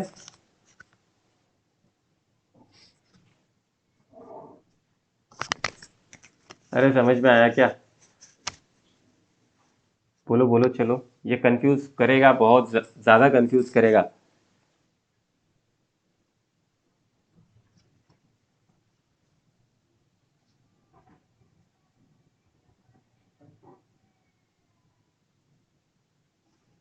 हेलो, हाँ सर, समझा। दूसरे तरीके से बताओ, can I go with a different way? तो देखना, अब हम इसके बारे में बात करते हैं, मेरा कितना एक्सपेक्टेड मास रहेगा और ऑब्जर्व्ड मास कितना आया है। एक्सपेक्टेड मतलब थ्योरेटिकल, बराबर ना। हाँ। Expected mass of nucleus. अब न्यूक्लियस में क्या क्या होता है रे बाबा, मेरे प्रोटॉन होते हैं और न्यूट्रॉन होते हैं, बराबर। तो एक्सपेक्टेड मास ऑफ न्यूक्लियस कितना होगा, तो कुछ इस तरह से, एक्सपेक्टेड मास, बराबर। ठीक है ना। लेकिन ऑब्जर्व्ड मास कितना आया, प्रैक्टिकली अगर देखा जाए तो ऑब्जर्व्ड मास क्या है, हम क्या बोलते कि mass of the atom is concentrated in the nucleus. Okay, तो देखना ऑब्जर्व्ड मास कितना होता है, mass of atom minus mass of electron. चलेगा क्या इस तरह से, ये Z times mass of electron, sorry, Z times mass of electron, क्या मैं इस तरह से लिख सकता हूँ? ये थ्योरेटिकल एक्सपेक्टेड मास है, ये प्रैक्टिकली ऑब्जर्व्ड मास है। अगर मैं एटम के मास में से मास ऑफ इलेक्ट्रॉन निकाल दूं तो मुझे एम ऑब्जर्व्ड मिल जाएगा। और एक चीज मुझे मिली है कि expected mass is always greater then mass observed. मतलब जब एटम बना, मेरा एटम कब बना, जो जब ये सारी चीजें कंबाइन हुई, तो एक्सपेक्टेड मास जो है ना always greater than this observed mass. और इसी दोनों के बीच में जो डिफरेंस रहेगा ना, delta M, which is equal to difference between expected mass minus observed mass. Okay, minus observed mass. अब एक्सपेक्टेड मास कितना है अपने पास, तो we are having the expected mass that is Z M P plus A minus Z M N minus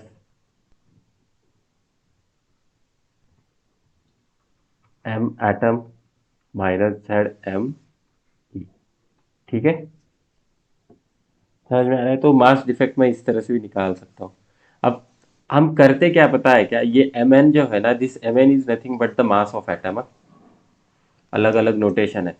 practically देखा जाए तो मास of electron बहुत कम होता है। एएमयू में देखा जाए तो कितना आया था, 0.0055 के हिसाब से, बराबर ना। मास ऑफ इलेक्ट्रॉन याद है ना, फर्स्ट स्लाइड में ही देखा था। यहाँ पे देखना है 0.0054 एएमयू, तो ये बहुत कम है। तो क्या किया जाता है कैलकुलेशंस में, ये जो टर्म है आगे वाला, ये टर्म निग्लेक्ट किया जाता है। This term is neglected. तो डायरेक्टली देखना है, M expected minus M observe कितना हो जाएगा, Z M P plus A minus Z M N minus M atom, इस तरह से कुछ। ठीक है, so this is called as a mass defect, और यही मेरा जो मास डिफेक्ट है ना, एनर्जी में कन्वर्ट हो जाता है। Okay, so I can write down the energy, energy is equal to delta M C square. तो स्पेसिफिकली तो मेरा कुछ इस तरह से एनर्जी मुझे मिल जाएगा। ना सपोज दैट ये जो मास डिफेक्ट है ना, मैं यहाँ पे अज्यूम कर रहा हूँ कि इस मास डिफेक्ट की वैल्यू आ चुकी है 1 एएमयू। अगर मैं इसे केजी में कन्वर्ट करूँ तो ये आ जाएगा 1.66 into 10⁻⁻27 KG. So I will calculate the equivalent energy for the 1 AMU mass defect. वो हो जाएगा 1.66 इंटू 10⁻⁻27 मल्टीप्लाइड विथ 3 इंटू 10⁻8 उसका स्क्वायर। तो मुझे मिल जाएगा ये 9 इंटू 16 में से ये कितना रहेगा रे,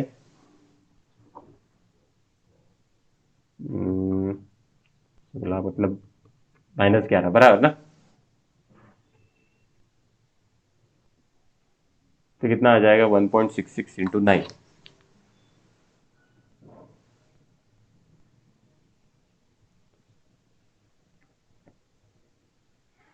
ये जूल्स में मैं निकाल रहा हूँ। So here you will get 14.94 into 10⁻⁻11 joules. तो मैं काम करता हूँ कि इस एनर्जी को कन्वर्ट कर देता हूँ इलेक्ट्रॉन वोल्ट में। अगर मुझे इसे इलेक्ट्रॉन वोल्ट में कन्वर्ट करना है तो just I need to divide it by E. अगर मैं ई से डिवाइड कर दूं तो मुझे मिल जाएगा ये इलेक्ट्रॉन वोल्ट में। ओके, ठीक है, तो देखना।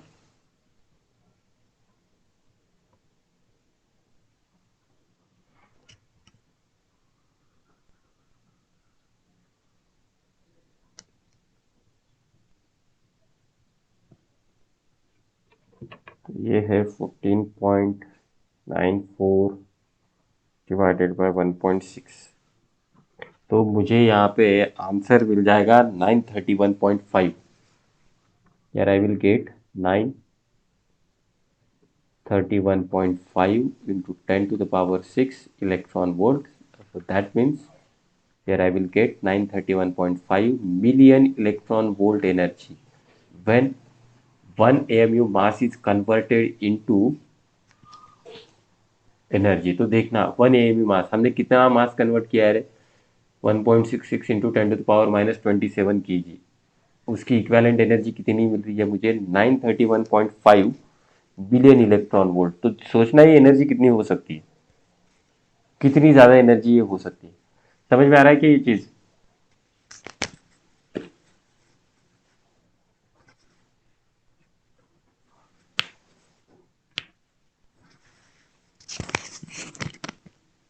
ओके, और ये जो एनर्जी रिलीज होती है ना, ये जो मास डिफेक्ट होता है और इसकी वजह से जो एनर्जी रिलीज होती है ना, उसे ही कहा जाता है बाइंडिंग एनर्जी। मतलब हमने यहाँ पे जो भी एक्सप्रेशन ऑब्टेन किया है ना, वो हमने एक्सप्रेशन ऑब्टेन किया है बाइंडिंग एनर्जी का, which is equal to 931.5 billion electron volt. कुछ इस तरह से मुझे मिल जाएगा। ओके,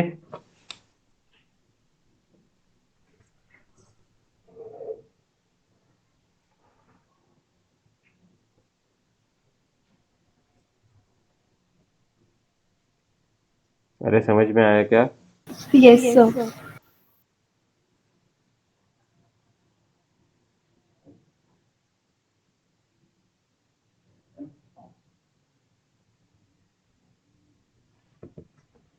तो लिख लो, चलो जल्दी जल्दी, पीछे वाला लिख लिया है क्या, have you written this one. Yes, sir. Sir 1 minute दिखाना, वो लास्ट। ओके, लिख लो।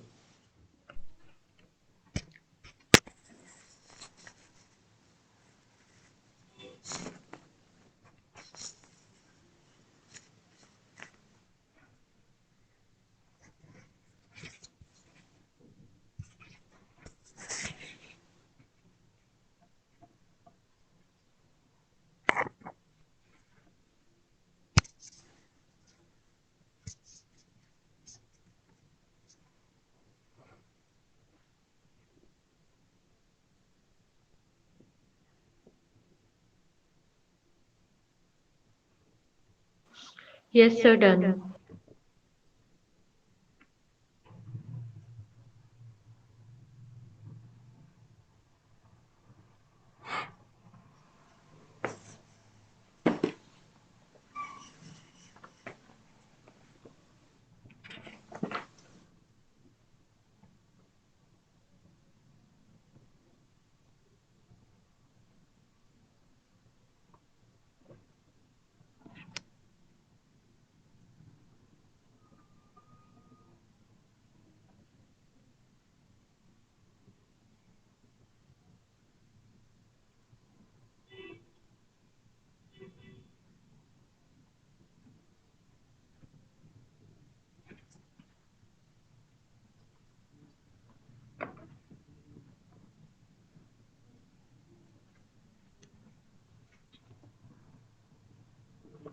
हो गया? Yes sir. ठीक है, तो अब देखना, अपने बुक में एग्जाम्पल दिया गया है ऑक्सीजन का। ठीक है, तो देखा जाए तो ऑक्सीजन के पास 8 प्रोटॉन, 8 न्यूट्रॉन और 8 इलेक्ट्रॉन होते हैं, बराबर ना? समझ में आ रहा है? ऑक्सीजन का एग्जाम्पल है, so just we will go through that example. तो ऑक्सीजन के पास कितने न्यूट्रॉन है? न्यूट्रॉन है 8। तो मास ऑफ न्यूट्रॉन कितना हो जाएगा रे बाबा? 8 इंटू 1.00866 U। तो अब ये कितना हो जाएगा? तो अब ये कैलकुलेशन करने पड़ेगा, इसमें लेंदी कैलकुलेशंस है बहुत, it is too time consuming. तो यहाँ पे मुझे मिल जाएगा 8.06928 U और AMU। तो this is the mass of neutron. Okay, यहाँ पे मैंने sorry capital N small N कर दिया। ओके, सिमिलरली प्रोटॉन कितने मेरे पास? प्रोटॉन भी है 8 और इलेक्ट्रॉन भी है 8। तो just I will calculate the mass of proton which is equal to 8 into 1.00727 या फिर 726 दिया होगा मैंने, 727U, 5 डिजिट तक।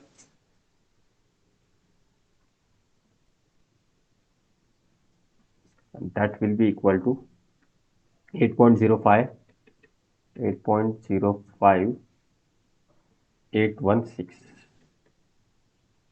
Next mass of electron.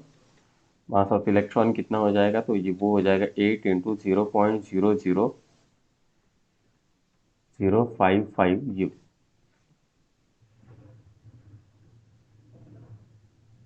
तो ये मुझे मिल जाएगा 0.0044U। तो देखना, अब मैं यहाँ पे एम एक्सपेक्टेड निकालने की कोशिश करता हूँ। M expected which is equal to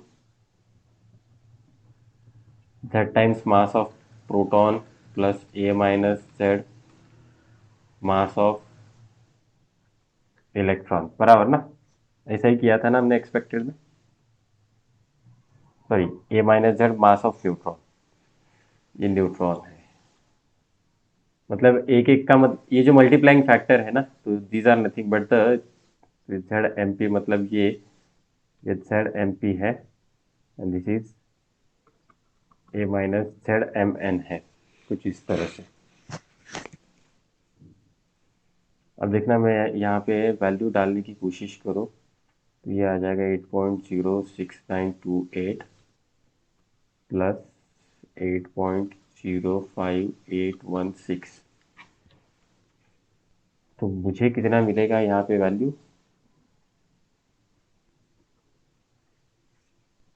Here I will get, just hold on.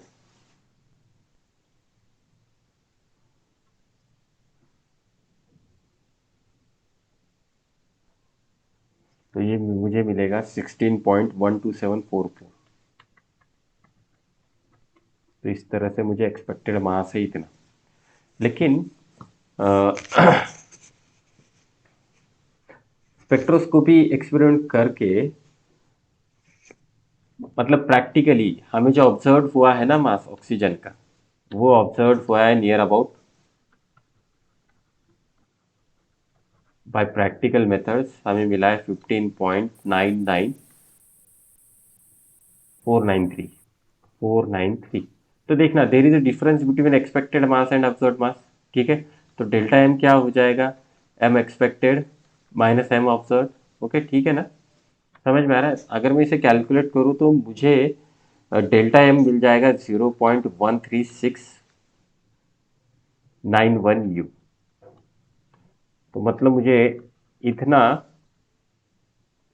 Mass defect मिलेगा। Now for this corresponding mass defect I can find out the energy release. उसके लिए सिंपल वाला technique use करेंगे।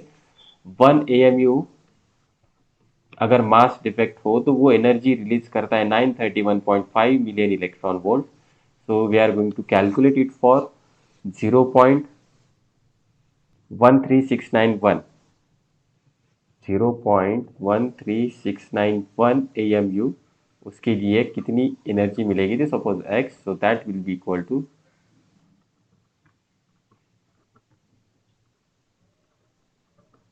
अब आप लोगों को इसे मल्टीप्लाई करना होगा, दैट्स इट।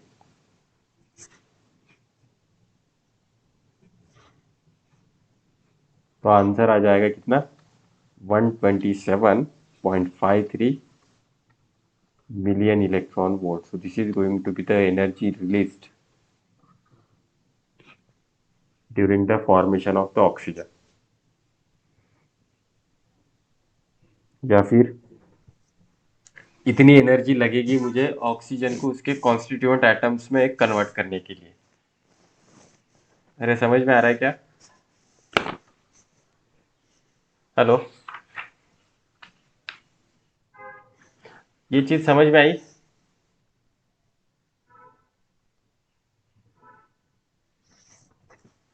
अरे बोलो। Yes, sir. तो देखना, ये थोड़ा सा कैलकुलेटिव है, और 6 6 डिजिट तक कैलकुलेशन करने पड़ रहे, तो आपको थोड़ा सा बोरिंग भी लग रहा होगा कि इसमें क्या हो रहा है, किस तरह से हो रहा है। तो मतलब क्या है, अगर आपको, सर तो थोड़ा राउंड ऑफ करके निकाला तो नहीं नहीं चलेगा। नहीं, यहाँ पे अब होगा क्या, गिवन डेटा में आपको कम से कम 4 डिजिट तक, आफ्टर द पॉइंट 4 डिजिट तक वैल्यू मिलेगी, मतलब मिलेगी। जैसे मास ऑफ प्रोटॉन होगा, मास ऑफ इलेक्ट्रॉन होगा, ठीक है। तो वो कैलकुलेशन करना ही पड़ेगा आप लोगों को। और इस पर्टिकुलर चैप्टर के लिए तो आपको लॉग टेबल चाहिए, मतलब चाहिए। विदाउट लॉग टेबल ये जल्दी इसके आंसर्स आएगी नहीं। ठीक है, So yes, sir. तो ये तो था सर अपना। Next question log table use करके ट्राई कर सकते हैं क्या? मेरे पास लॉग टेबल ही नहीं है, मुझे लाना पड़ेगा फिर।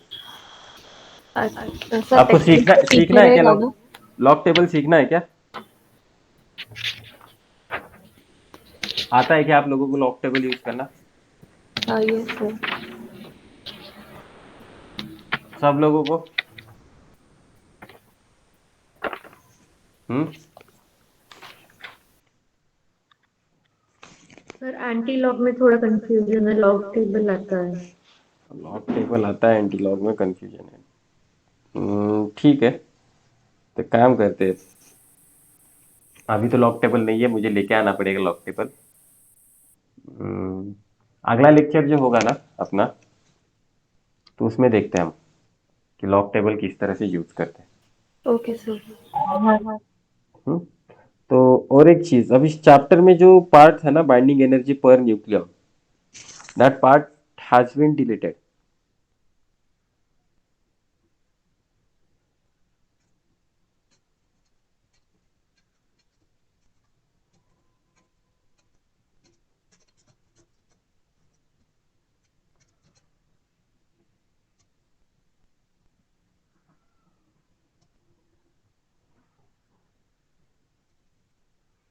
उस पार्ट को डिलीट किया गया है, तो हम उसे पढ़ेंगे नहीं। बाइंडिंग एनर्जी पर न्यूक्लियॉन, सिर्फ इतना याद रखना, सबसे स्टेबल आइटम कौन सा होता है, तो मेरा होता है Fe56। वो सबसे ज़्यादा स्टेबल होता है, जिसकी बाइंडिंग एनर्जी पर nucleon around 8.8 million electron volt होती है। अगर मैं कर्व निकालने की कोशिश करूं, that is curve between binding energy पर न्यूक्लियॉन एंड मास नंबर, तो उस कर्व में मुझे सबसे स्टेबल एलिमेंट मिलता है Fe, दैट इज आयरन। और उसके दोनों तरफ मेरी स्टेबिलिटी डिक्रीज होती रहती है। और जो भी हेवी न्यूक्लियाइड्स है, जैसे यूरेनियम 238 टू 39, जिसका जो आइसोटोप है, ओके, वो सबसे ज़्यादा अनस्टेबल होते हैं, जो स्पॉन्टेनियसली डिसइंटीग्रेट होते रहते हैं according to the law of radioactivity. ठीक है।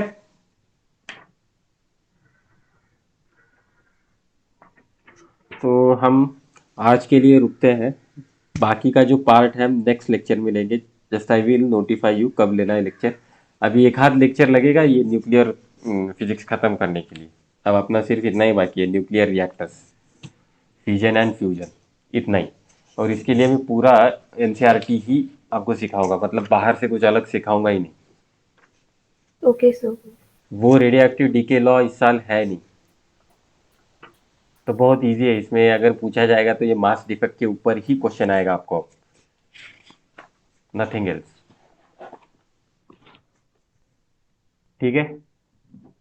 Okay, sir. Yes.